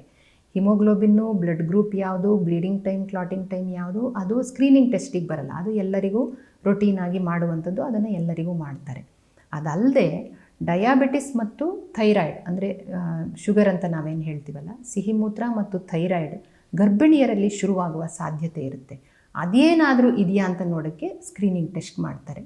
ಮೊದಲನೇ ಸ್ಕ್ರೀನಿಂಗ್ ಟೆಸ್ಟ್ ಮಾಡಿದವಾಗಲೇ ಗ್ಲೂಕೋಸ್ ಚಾಲೆಂಜ್ ಟೆಸ್ಟ್, ಈಗದು ತುಂಬ ಕಾಮನ್ ಆಗಿ ಪತ್ತೆ ಆಗ್ತಾ ಇದೆ. ಗ್ಲೂಕೋಸ್ ಚಾಲೆಂಜ್ ಟೆಸ್ಟ್ ಅಂದರೆ ಒಂದೇ ಸಲ 75 ಗ್ರಾಮ್ ಶುಗರನ್ನು ತಿನ್ನಲಿಕ್ಕೆ ಅಂತ ಕೊಟ್ಟು ಆಮೇಲೆ 1 ತಾಸು ಬಿಟ್ಟು ನೋಡಿದವಾಗ 145ಕ್ಕಿಂತ ಹೆಚ್ಚು ಬರಬಾರ್ದು, ಅದಕ್ಕಿಂತ ಹೆಚ್ಚು ಶುಗರ್ ಬಂತು ಅಂತಂದರೆ ಆಮೇಲೆ ಅವರಿಗೆ ಗ್ಲೂಕೋಸ್ ಟಾಲರೆನ್ಸ್ ಟೆಸ್ಟು ಉಳಿದಿದ್ದೆಲ್ಲ ಮಾಡಬೇಕಾಗತ್ತೆ. ಅಂದರೆ ಮುಂದೆ ಡಯಾಬಿಟಿಸ್ ಬರ್ಬೋದೋ ಏನೋ ಪ್ರೆಗ್ನೆನ್ಸಿಯಲ್ಲಿ ಅಂತ ಪತ್ತೆ ಹಚ್ಚೋಕ್ಕೆ. ಪ್ರೆಗ್ನೆನ್ಸಿಯಲ್ಲಿ ಡಯಾಬಿಟಿಸ್ ಬಂದರೆ ಏನು ಸಮಸ್ಯೆ ಆಗುತ್ತೆ ಅಂದರೆ, ಡೆಲಿವರಿಯ ಟೈಮಲ್ಲಿ ಸಮಸ್ಯೆ ಆಗ್ಬೋದು, ತಾಯಿಯ ಹೊಟ್ಟೆಯಲ್ಲಿ ಅತಿ ಹೆಚ್ಚು ನೀರು ತುಂಬಿಕೊಳ್ಬೋದು ಮತ್ತು ಶಿಶು ತುಂಬ ದೊಡ್ಡದಾಗಿ ಬೆಳಿಬೋದು, ಅಥವಾ ಕೆಲವು ಅನ್ಕಂಟ್ರೋಲ್ಡ್ ಆಗಿರುವಾಗ ಶಿಶುವಿನ ಬೆಳವಣಿಗೆಗೆ ಬೇರೆ ರೀತಿಯ ತೊಂದರೆಗಳು ಉಂಟಾಗ್ಬೋದು, ಮತ್ತು ಡೆಲಿವರಿ ಆದಮೇಲೆ ಸೆಪ್ಸಿಸ್ ಆಗ್ಬೋದು. ಈ ಥರ ಪಟ್ಟಿ ಮಾಡ್ತಾ ಹೋದರೆ ನಾನಾ ತೊಂದರೆಗಳಿದ್ದಾವೆ. ಮತ್ತು ಹೆರಿಗೆ ಆದ ನಂತರನೂ ಸಹ ತಾಯಿ ಆ ಎಳೆ ವಯಸ್ಸಿನಲ್ಲೇ ಡಯಾಬಿಟಿಸನ್ನು ಮುಂದುವರಿಯೋ ಹಾಗೆ, ಆ ಕಾಯಿಲೆ ರೋಗಿಯಾಗಿ ಮುಂದುವರಿಯೋ ಹಂಗೆ ಆಗ್ಬೋದು. ಸೊ ಈ ಎಲ್ಲ ಕಾರಣಗಳಿಂದ ಮೊದಲನೇ ತ್ರೈಮಾಸಿಕದಲ್ಲೇ ಅಕಸ್ಮಾತ್ ಡಯಾಬಿಟಿಸ್ ಇವರಿಗೆ ಮುಂದೇನಾದರೂ ಶುರುವಾಗುವ ಸಾಧ್ಯತೆ ಇದೆಯಾ, ಇದ್ದರೆ ಈಗಲೇ ನಾವೇನು ಡಯಟರಿ ರೆಗ್ಯುಲೇಷನ್ಗಳನ್ನು ಮಾಡಬೇಕು ಅಂತ ಹೇಳೋಕ್ಕೆ ಡಯಾಬಿಟಿಸ್ ಬಗ್ಗೆ ಒಂದು ಟೆಸ್ಟ್ ಮಾಡ್ತಾರೆ, ಸ್ಕ್ರೀನಿಂಗ್ ಟೆಸ್ಟ್. ಮತ್ತೊಂದು ತುಂಬ ಮುಖ್ಯವಾದ ಸ್ಕ್ರೀನಿಂಗ್ ಟೆಸ್ಟ್ ಯಾವುದಪ್ಪ ಅಂದರೆ ಥೈರಾಯ್ಡ್ ಬಗ್ಗೆ ಮಾಡುವಂಥದ್ದು. ಈಗ ಸಾಕಷ್ಟು ಜನರಿಗೆ ಗರ್ಭಿಣಿ ಆಗೋಕ್ಕಿಂತ ಮೊದಲ ಅವಧಿಯಲ್ಲೂ ಸಹ ನಾವು ನೋಡೋದು ಥೈರಾಯ್ಡಿನ ಸಮಸ್ಯೆಗಳು ಇತ್ತೀಚೆಗೆ ಜಾಸ್ತಿ ಆಗ್ತಾ ಇದ್ದಾವೆ. ಇದು ನಾವು ಬಳಸುವ ಕೀಟನಾಶಕನೋ, ಕ್ರಿಮಿನಾಶಕನೋ, ನಾವು ಕುಡಿಯುವ ನೀರು, ಉಸಿರಾಡುವ ಗಾಳಿ, ಅಥವಾ ಈ ಪ್ಲ್ಯಾಸ್ಟಿಕ್ ಇರ್ಬೋದು, ಅಥವಾ ನಮ್ಮ ಜೀವನ ಶೈಲಿ ಇರ್ಬೋದು, ನಿದ್ರೆಯ ಏರ್ಪೇರ್ ಇರ್ಬೋದು. ನಾನು ನಿನ್ನೆ ಅದನ್ನು ಬೇರೆ ಎಪಿಸೋಡ್ಗಳಲ್ಲಿ ಚರ್ಚೆ ಮಾಡ್ದಂಗೆ ಹೈಪೋಥಲಮೋ ಪಿಟ್ಯುಟರಿ ಆಕ್ಸಿಸ್ ಏನಿದೆಯಲ್ಲ ಅದರ ಮೇಲಿರುವ ಒತ್ತಡ ಇರ್ಬೋದು, ಅದು ಮಾನಸಿಕ ಕಾರಣದಿಂದ ಇರ್ಬೋದು, ಉದ್ಯೋಗದ ಕಾರಣದಿಂದ ಇರ್ಬೋದು, ಸ್ಟ್ರೆಸ್ ಇರ್ಬೋದು. ಸೊ ನಾನಾ ಕಾರಣಗಳಿಂದ ಥೈರಾಯ್ಡ್ ಅನ್ನುವಂಥದ್ದು ಈಗ ತುಂಬ ಹೆಣ್ಮಕ್ಳಿಗೆ, ಬರೀ ಹೆಣ್ಮಕ್ಳಿಗಷ್ಟೇ ಅಲ್ಲ, ಈವನ್ ಗಂಡು ಮಕ್ಕಳಿಗೂ ಸಹ, ಮತ್ತು ಕೆಲವು ಇನ್ಫೆಕ್ಷನ್ಗಳಿಂದನೂ ಸಹ ಆಗುತ್ತೆ. ಇನ್ಫೆಕ್ಷನ್ ಆದ ನಂತರ ಥೈರಾಯ್ಡ್ ಸಮಸ್ಯೆ ಈಗ ಜಾಸ್ತಿ ಕಂಡು ಬರ್ತಾ ಇದೆ. ಆ ಥೈರಾಯ್ಡು ಸಮಸ್ಯೆಯಾಗಿ ದೊಡ್ಡ ರೋಗವೇ ಆಗಿ ಕಾಣೋಕ್ಕಿಂತ ಮುಂಚೆನೇ ಸಬ್ ಕ್ಲಿನಿಕಲ್ ಅಂತ ಹೇಳ್ತೀವಿ, ಅಂದರೆ ರೋಗ ಲಕ್ಷಣಗಳು ಕಾಣದೆ ಸಣ್ಣ ಪ್ರಮಾಣದಲ್ಲಿ ಮುಂದೆ ಶುರುವಾಗುವ ಸಾಧ್ಯತೆ ಇರುವ ಸಮಸ್ಯೆಯಾಗಿಯೂ ಸಹ ಗರ್ಭಿಣಿಯರಲ್ಲಿ ಕಂಡುಬರೋ ಸಾಧ್ಯತೆ ಇರುತ್ತೆ. ಅದನ್ನು ನೋಡೋಕ್ಕೆ ಮುಂಚೆನೇ ಸ್ಕ್ರೀನಿಂಗ್ ಟೆಸ್ಟಲ್ಲಿ ಥೈರಾಯ್ಡನ್ನು ಮಾಡ್ತಾರೆ. ಗರ್ಭಿಣಿ ಆದವಾಗ, ಗರ್ಭಿಣಿ ಆಗೋದು ಅಂತಂದರೆ ಅದೊಂಥರ ಎಂಡೋಕ್ರೈನ್ ಚಾಲೆಂಜ್ ಈ ದೇಹಕ್ಕೆ, ಅಂದರೆ ಒಂದು ಮೆಟಬಾಲಿಕ್ ಕ್ರೈಸಿಸ್ ಗರ್ಭಿಣಿ ಆಗೋದು ಅಂತಂದರೆ. ಏಕೆಂದರೆ ಮತ್ತೊಂದು ಜೀವನ ಒಳಗಿಟ್ಕೊಂಡು ಕಂಟಿನ್ಯೂಸ್ ಆಗಿ ಅದಕ್ಕೆ blood supply, oxygen supply, calcium supply, iron supply, ಎಲ್ಲ ಹಾರ್ಮೋನ್ಗಳ ಸಪ್ಲೈ, ಇದು ಎಲ್ಲದನ್ನು ತಾಯಿ ಅದಕ್ಕೂ ಸಪ್ಲೈ ಮಾಡ್ತಾ ತಾನೂ ಅದನ್ನು ಪಡ್ಕೊಳ್ತಾ ಮುಂದೆ ಒಂದು ಸಶಕ್ತವಾಗಿರುವ ಒಂದು ಆಫ್ ಸ್ಪ್ರಿಂಗನ್ನು ಹೊರಗಡೆ ತರಬೇಕಲ್ಲ. ಸೊ ಅದೊಂದು ಮೆಟಬಾಲಿಕ್ ಚಾಲೆಂಜ್ ಅದು ಗರ್ಭಸ್ಥ ಅವಧಿ ಅಂದರೆ. ಸೊ ಈ ಚಾಲೆಂಜನ್ನು ದಾಟಿ ಮುಂದೆ ಹೋಗೋಕ್ಕೆ ಥೈರಾಯ್ಡು ಯಾವತ್ತಿಗಿಂತ ಹೆಚ್ಚು ಕೆಲಸ ಮಾಡಬೇಕು. ಯಾವತ್ತಿಗಿಂತ 50% ಹೆಚ್ಚು ಕೆಲಸ ಮಾಡುತ್ತೆ ಥೈರಾಯ್ಡು. ಹೆಚ್ಚೆಚ್ಚು ಹಾರ್ಮೋನನ್ನು ಸ್ರವಿಸುತ್ತೆ. ಮತ್ತು ನಮ್ಮ ದೇಹದ ಅಯೋಡಿನ್ ರಿಕ್ವೈರ್ಮೆಂಟು ಮೊದಲೇ ಡಿಫಿಷಿಯನ್ಸಿ ಇಲ್ಲ ಅಂತಂದರೆ ಆ ಅಯೋಡಿನ್ ರಿಕ್ವೈರ್ಮೆಂಟೂ ಸಹ ಹೆಚ್ಚಾಗ್ತಾ ಹೋಗುತ್ತೆ. ಒಳ್ಳೆ ಅಯೋಡಿನ್ ಯಾವ ದೇಹದಲ್ಲಿ ಇದೆಯೋ ಅಲ್ಲಿ ಈ ಥೈರಾಯ್ಡ್ ಗ್ರಂಥಿ 10-20% ವಾಲ್ಯೂಮಲ್ಲಿ ದೊಡ್ಡಾಗುತ್ತೆ. ಅಯೋಡಿನ್ ಡಿಫಿಷಿಯನ್ಸಿ ಇರೋರಲ್ಲಿ ಥೈರಾಯ್ಡ್ ಒಂದು 30-40% ತನ್ನ ಗಾತ್ರದಲ್ಲಿ ಹಿಗ್ಗಿಸ್ಕೊಂಡು ಅದೂ ಸಹ ದೊಡ್ಡಾಗುತ್ತೆ. ಅಂದರೆ ಒಟ್ಟಾರೆ ಈ ಇಡೀ ಪ್ರೆಗ್ನೆನ್ಸಿ ಅನ್ನೋದೇ ಒಂದು ಹೈಪರ್ ಥೈರಾಯ್ಡ್ ಸ್ಟೇಟ್. ಅದು ಸಹಜವಾಗಿ ಅಲ್ಲಿ ಥೈರಾಯ್ಡ್ ತನ್ನ ಕೆಲಸನ ಹೆಚ್ಚು ಮಾಡ್ಕೊಂಬಿಟ್ಟಿರುತ್ತೆ. ಅಕಸ್ಮಾತ್ ಹೆಚ್ಚು ಮಾಡ್ಕೊಂಡಿರೋದು ಸಾಕಾಗದೇ ಇದ್ದರೆ ಅಥವಾ ಥೈರಾಯ್ಡ್ ತನ್ನ ನಿಯಮಿತ ಅಥವಾ ನಿರೀಕ್ಷಿತ ಮಟ್ಟಕ್ಕೆ ತನ್ನ ಕೆಲಸನ ಮಾಡದೇ ಇದ್ದರೆ ಹೈಪೋಥೈರಾಯ್ಡ್ ಸ್ಟೇಟ್ ಆಗುವ ಸಾಧ್ಯತೆ ಇರುತ್ತೆ. ಅಂದರೆ ಆ ಹೈಪೋಥೈರಾಯ್ಡಿಸಮ್ ಅಂದರೆ ಥೈರಾಯ್ಡಿನ ಹಾರ್ಮೋನಿನ ಲೆವೆಲ್ಲು ಅಥವಾ ಥೈರಾಯ್ಡಿನ ಕೆಲಸ ಕ್ರಿಯೆಗಳು ಕಡಿಮೆ ನಡೀತಾ ಇರುವಂತಹ ಒಂದು ಕಂಡೀಷನ್ನು ಪ್ರೆಗ್ನೆನ್ಸಿ ದೃಷ್ಟಿಯಿಂದ ತುಂಬ ಮುಖ್ಯ. ಈಗ ಹೊಸ ಹೊಸ ಸಂಶೋಧನೆಗಳು ಹೇಳೋ ಹಾಗೆ ಪದೇ ಪದೇ ಅಬಾರ್ಷನ್ ಆಗೋದು ಅಥವಾ ಗರ್ಭ ನಿಲ್ಲದೇ ಇರೋದು ಅಥವಾ ತುಂಬ ತೂಕ ಹೆಚ್ಚಿರೋದು, ಮತ್ತು ನಾವು ಆಗಲೇ ಚರ್ಚಿಸಿದಂಗೆ ನಮ್ಮ ಹಿಂದಿನ ಎಪಿಸೋಡ್ಗಳಲ್ಲಿ PCOD ಅಂತೆಲ್ಲ ಚರ್ಚೆ ಮಾಡಿದ್ವಿ. ಇದಕ್ಕೆಲ್ಲ ಥೈರಾಯ್ಡ್ ಅನ್ನುವಂಥದ್ದು ತುಂಬ ಮುಖ್ಯವಾಗಿರುವಂಥ ಒಂದು ಕಾರಣ. ಮತ್ತು ಅವಧಿಗೆ ಮುಂಚೆನೇ ಹೆರಿಗೆ ಆಗೋದು, ಅವಧಿ ಮೀರಿನೂ ಹೆರಿಗೆ ಆಗೋದು, ಮಗು ಸಣ್ಣ ಇರುವಂಥದ್ದು, ಈ ಥರ ಗರ್ಭಿಣಿಯ ಅವಧಿಯ ನಾನಾ ಕಾರಣಗಳಿಗೆ ಮತ್ತು ಥೈರಾಯ್ಡ್ ಲೆವೆಲ್ ತುಂಬ ಕಡಿಮೆ ಇದ್ದರೆ ಅದು ಇನ್ನೂ ಸಿವಿಯರ್ ಆಗ್ತಾ ಹೋಗಿ ಬುದ್ಧಿಮಾಂದ್ಯ ಮಗು ಹುಟ್ಟುವವರೆಗೆ ಅಲ್ಲಿಯವರೆಗೂ ಸಹ ಅದು ಮುಂದುವರಿಬೋದು. ಅಂದರೆ ತಾಯಿಯ ಮತ್ತು ಹುಟ್ಟಲಿರುವ ಮಗುವಿನ ದೈಹಿಕ ಮತ್ತು ಮಾನಸಿಕ ಆರೋಗ್ಯ ಮತ್ತು ಬೆಳವಣಿಗೆ ಇದು ಎರಡರ ದೃಷ್ಟಿಯಿಂದ ಥೈರಾಯ್ಡ್ ಲೆವೆಲ್ ನಾರ್ಮಲ್ ಆಗಿರಬೇಕಾಗಿರುವ ಅಗತ್ಯ ತುಂಬ ಇದೆ. ಈ ಕಾರಣದಿಂದ ಥೈರಾಯ್ಡ್ ಸ್ಕ್ರೀನಿಂಗನ್ನು ಸಹ ಗರ್ಭಿಣಿಯರಲ್ಲಿ ಮಾಡ್ತಾರೆ. ಒಂದು ಥೈರಾಯ್ಡ್ ಮತ್ತೊಂದು ಡಯಾಬಿಟಿಸ್, ಇದು ಎರಡರೂ ಸ್ಕ್ರೀನಿಂಗನ್ನು ಇವಾಗ ಮಾಡಲಿಕ್ಕೆ ಮತ್ತೆ ಬ್ಲಡ್ ಟೆಸ್ಟನ್ನು ಮಾಡಬೇಕಾದ ಅಗತ್ಯ ಇದೆ. ಇದು ಎರಡೂ ಸರಿ ಬಂತು ಅಂತಂದರೆ ಅವರು ಸಹಜವಾಗಿ ತನ್ನ ಗರ್ಭಸ್ಥ ಅವಧಿಯನ್ನು ದಾಟಿಕೊಂಡು ಮುಂದೆ ಹೋಗ್ತಾ ಇದ್ದಾರೆ ಅಂತ ಲೆಕ್ಕ. ಇದೆಲ್ಲ ಆದಮೇಲೆ ಇನ್ನೊಂದು ತುಂಬ ಮುಖ್ಯವಾಗಿರುವ ವಿಷಯ ಅಂತಂದರೆ ಹೈಪರ್ ಟೆನ್ಷನ್ ಅಥವಾ BP ಅಂತ ನಾವೇನು ಬ್ಲಡ್ ಪ್ರೆಷರ್ ಅಂತ ಕರಿತೀವಲ್ಲ. ಬ್ಲಡ್ ಪ್ರೆಷರು ಎಲ್ಲರಿಗೂ ಇರುತ್ತೆ. ನನಗೂ ಬ್ಲಡ್ ಪ್ರೆಷರ್ ಇದೆ, ಮತ್ತೊಬ್ಬರಿಗೂ ಬ್ಲಡ್ ಪ್ರೆಷರ್ ಇದೆ. ಆದರೆ ಏರಿದ ಬ್ಲಡ್ ಪ್ರೆಷರ್ ಇದೆಯಲ್ಲ, ಅಂದರೆ ಹೈಪರ್ ಟೆನ್ಷನ್ ಅಂತ ನಾವೇನು ಹೇಳ್ತೀವಲ್ಲ, ಏರಿದ ರಕ್ತದ ಒತ್ತಡ ಇದೆಯಲ್ಲ ಅದು ಅಪಾಯಕರ.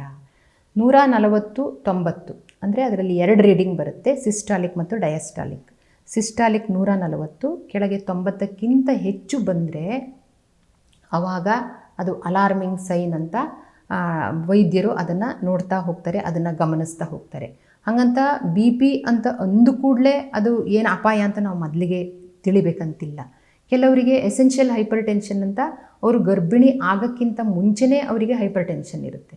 ಅವರಿಗೆ ಮೊದಲಿಂದನೇ ಕೊಡ್ತಿರುವ ಟ್ರೀಟ್ಮೆಂಟನ್ನು ಹಾಗೆ ಮುಂದುವರಿಸ್ಕೊಂಡು ಹೋಗ್ಬೋದು. ಮತ್ತು ಕೆಲವರಿಗೆ ಪ್ರೆಗ್ನೆನ್ಸಿ ಇಂಡ್ಯೂಸ್ಡ್ ಹೈಪರ್ ಟೆನ್ಷನ್ ಅಂತ, ಅಂದರೆ ಗರ್ಭಿಣಿ ಆದ ಕೂಡಲೇ ಕೆಲವರಿಗೆ BP ಶುರುವಾಗುತ್ತೆ.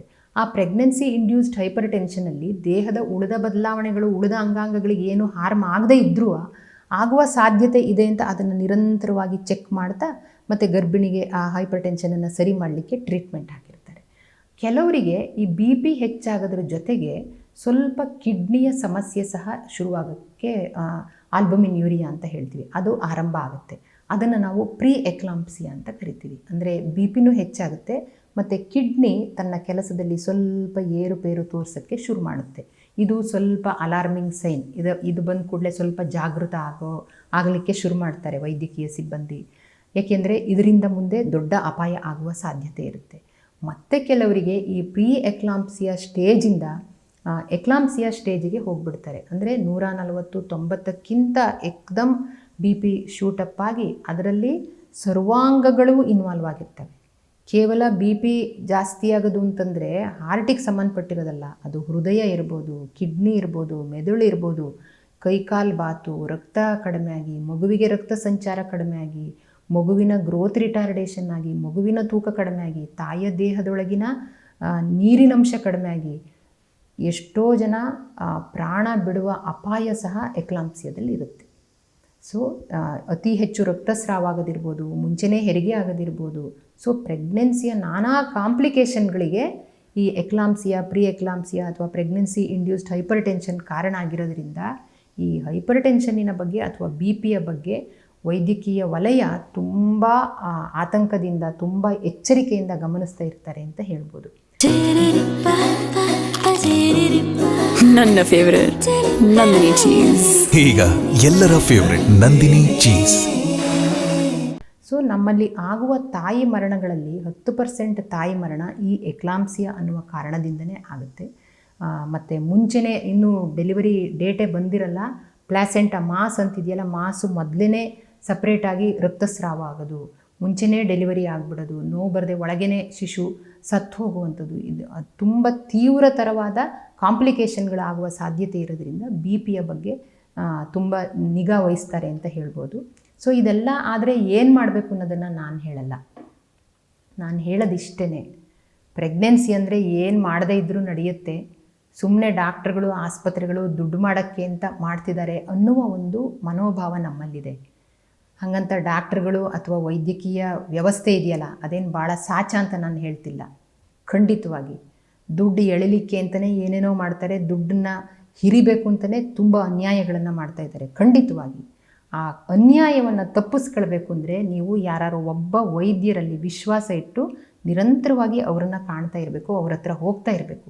ಆವಾಗ ರೋಗಿ ಮತ್ತು ವೈದ್ಯರ ಮಧ್ಯ ಒಂದು ಬಾಂಧವ್ಯ ಬೆಳೆಯುತ್ತೆ. ಆವಾಗ ನಿಮಗೆ ನಾನು ಮೋಸ ಹೋದೆ, ನನಗೆ ಅನ್ಯಾಯ ಆಯಿತು ಹಾಗೆಲ್ಲ ಹೇಳುವ ಸಾಧ್ಯತೆಗಳಿರಲ್ಲ. ಮತ್ತು ಈ ಆಬ್ಸ್ಟೆಟಿಕ್ಸ್ ಮತ್ತು ಗೈನಕಾಲಜಿ ಅನ್ನೋದು ಎಷ್ಟು ವೈವಿಧ್ಯಮಯ ಮತ್ತು ವಿಭಿನ್ನವಾದ ಫಲಿತಾಂಶ ಇರುತ್ತೆ ಅಂದರೆ ಒಬ್ರಿಗಾದಂಗೆ ಇನ್ನೊಬ್ರಿಗಾಗಲ್ಲ, ಅಕ್ಕಂಗಾದಂಗೆ ತಂಗಿಗಾಗಲ್ಲ, ತಾಯಿಗಾದಂಗೆ ಮಗಳಿಗಾಗಬೇಕಂತಿಲ್ಲ.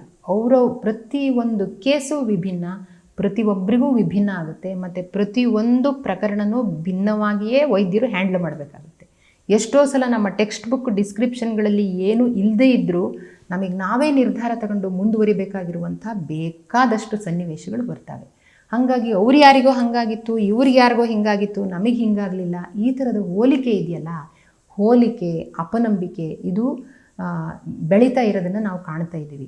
ಇದಕ್ಕೆ ಎರಡು ಕೈ ಸೇರಿದರೆ ಚಪ್ಪಾಳೆ ಅನ್ನೋ ಹಾಗೆ ಒಂದು ಕಡೆಯಿಂದ ವೈದ್ಯಕೀಯ ವಲಯನೂ ಸಹ ಪೇಷಂಟಿಗೆ ಕೊಡಬೇಕಾದಷ್ಟು ಟೈಮ್ ಕೊಡದೆ ಗಂಡ ಹೆಂಡ್ತಿನ ಕರೆದು ಕೂರಿಸಿ, ನೋಡಿ ನಿಮ್ಗೆ ಈ ಥರ ಇದೆ, ಈ ಥರ ಇದೆ, ಹಿಂಗಾಗುವ ಸಾಧ್ಯತೆಗಳಿದ್ದಾವೆ, ನಾವು ಮುಂದೆ ಹೀಗೆಲ್ಲ ಮಾಡೋಣ ಅಂತ ಹೇಳಿ ಒಂದು ಗ್ರೂಪಾಗಿ, ಅಂದರೆ ವೈದ್ಯರು ಮತ್ತು ಗರ್ಭಿಣಿಯ ಕುಟುಂಬಸ್ಥರು ಅವರು ಒಂದು ಗ್ರೂಪಾಗಿ ಆ ಇಡೀ ಹೆರಿಗೆಯನ್ನು ಪ್ಲ್ಯಾನ್ ಮಾಡೋದಿದೆಯಲ್ಲ, ಹಾಗೆ ಮಾಡಿದರೆ ವೈದ್ಯರ ಮೇಲೆ ಹೆಚ್ಚು ವಿಶ್ವಾಸ ಬರುತ್ತೆ. ಆದರೆ ಇವಾಗ ವೈದ್ಯರಿಗೆ ಸಮಯ ಇರಲ್ಲ, ಮತ್ತು ರೋಗಿಯ ಎಲ್ಲ ಅವಳು ಗರ್ಭಿಣಿ ಕಡೆಯವರಿಗೆ ಪೇಷನ್ಸ್ ಇರಲ್ಲ, ತಾಳ್ಮೆ ಇರಲ್ಲ. ಇವರಿಗೆ ಎಲ್ಲೆಲ್ಲಿಂದ ಏನೇನೋ ಫೀಡಿಂಗ್ ಬರ್ತಾ ಇರುತ್ತೆ. ಯಾರೋ ದೇವ್ರ ಮನೆಯಿಂದ ನೋಡಿಸಿ ಏನೋ ಒಂದು ಹೇಳ್ತಿರ್ತಾರೆ, ಇನ್ಯಾರೋ ಒಬ್ಬರು ಮಂತ್ರಸಿ ಏನೋ ಒಂದು ಕೊಡ್ತಾ ಇರ್ತಾರೆ, ಇನ್ನೆಲ್ಲಿಂದನೋ ದಾರ ಬರ್ತಾ ಇರುತ್ತೆ ಕಟ್ಟಕ್ಕೆ, ಇನ್ಯಾರೋ ಒಬ್ಬರು ಇಷ್ಟು ಗಂಟೆಗೆ ಹುಟ್ಟಿದರೆ ಮುಹೂರ್ತ ತುಂಬ ಚೆನ್ನಾಗಿದೆ ಅಷ್ಟೊತ್ತಿಗೆ ಮಾಡಬೇಕು ಅಂತ ಹೇಳ್ತಾ ಇರ್ತಾರೆ. ಸೊ ನಾನಾ ಒತ್ತಡಕ್ಕೆ ಗರ್ಭಿಣಿ ಕಡೆಯವರು ಗುರಿಯಾಗ್ತಾರೆ, ವೈದ್ಯರು ಗುರಿಯಾಗ್ತಾರೆ. ಇದರಿಂದ ಸ್ವಲ್ಪ ಸಂಘರ್ಷ, ವೈದ್ಯರು ಮತ್ತು ಗರ್ಭಿಣಿ ಕಡೆಯವರ ಮಧ್ಯದ ಸಂಘರ್ಷ ಇತ್ತೀಚಿನ ದಿನಗಳಲ್ಲಿ ತುಂಬ ಕಾಮನ್ ಆಗ್ತಾ ಇರೋದನ್ನು ನಾವು ನೋಡ್ಬೋದು. ಮತ್ತು ಈ ಸಂಘರ್ಷ ಹೆಚ್ಚಾಗೋದು ಯಾವಾಗ, ಉಳಿದಿದ್ದು ಏನೇ ಇರಲಿ ಮಗು ಕೈಗೆ ಬಂದು ಏನು ಬಂಡಲ್ ಆಫ್ ಜಾಯ್ ಅಂತಾರಲ್ಲ, ಅದು ಸುಮ್ಮನೆ ಅಲ್ಲ, ಅದು ನಿಜವಾಗಿ ಸಂತೋಷದ ಒಂದು ಬಂಡಲ್ಲೇ ಅದು ಮಗು ಅಂತಂದರೆ. ಅದು ಕೈಗೆ ಬಂದು ಬಾಣಂತಿ ಮತ್ತು ಮಗು ಅವರಿಬ್ಬರು ಆರಾಮಾಗಿದ್ದರೆ ಯಾರಿಗೇನೂ ಸಮಸ್ಯೆ ಇಲ್ಲ, ಯಾರ ಮೇಲೆ ಆರೋಪನೂ ಮಾಡಲ್ಲ. ಯಾವಾಗ ಕಾಂಪ್ಲಿಕೇಶನ್ಗಳಾಗೋಕ್ಕೆ ಶುರುವಾಗುತ್ತೋ, ಅದರಲ್ಲೂ ಬಾಣಂತಿಗೆ ಅತಿಯಾದ ರಕ್ತಸ್ರಾವ ಆಗೋದು ಅಥವಾ ಬೇರೆ ಬೇರೆ ಥರದ ಕಾಂಪ್ಲಿಕೇಶನ್ ಆಗೋದು, ಸಿಸೇರಿಯನ್ ಸೆಕ್ಷನ್ನಿಗೆ ಹೋಗಿ ಬೇರೆ ಏನೋ ಕಾಂಪ್ಲಿಕೇಶನ್ ಆಗೋದು,